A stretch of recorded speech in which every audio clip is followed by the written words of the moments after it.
Yeah, I'd say, when I first joined Liberty, what really stood out to me was the culture. And I'd say why the reason it's so strong is it's not happening by accident, right? It's very thoughtful, it's very intentional. This strategy is really built around people. It's not done to drive employee engagement, to get the customer experience, but it really is helping people embrace today and more confidently pursue tomorrow. The more that our employees feel safe and secure in their own world, the more that they can help offer that to the customers. Over the past couple of years, we've gone through some transformation, and change is uncomfortable for folks.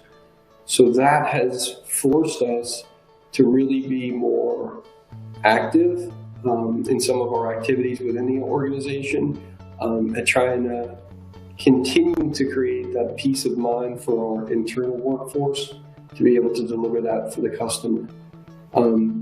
We have very similar strategies to what I believe a lot of other folks in other industries are working on now. Employee resource groups, understanding how do we make all people feel they can be their best self and natural self at work, without having to sacrifice any opportunity as a result of that. And I think it really impressed upon me when I went into the marketplace and put myself out there. There was something specific that I wanted to find in my next employer. And I think it took me all of about half a day, my first day, to realize how special the culture was here.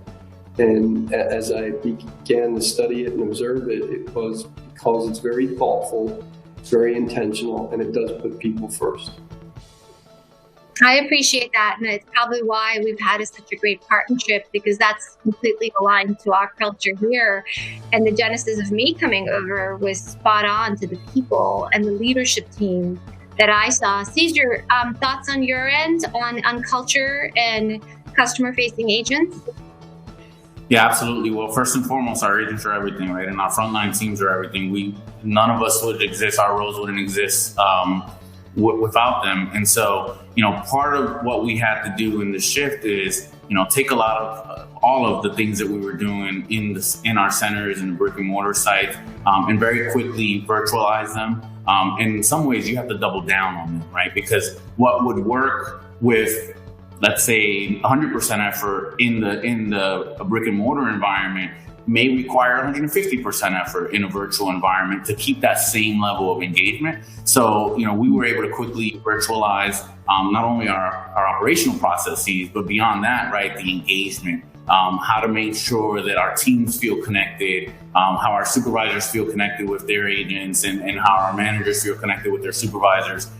So that's been a key part. And it's really a driver to why we've actually seen interesting tidbit of information. We've seen our performance in many areas now in this new virtualized environment. And quite frankly, there was the fear of whether or not it would degrade, right? Because of the lack of physical presence. So we've seen that happen, and it's been a really good success story on that front.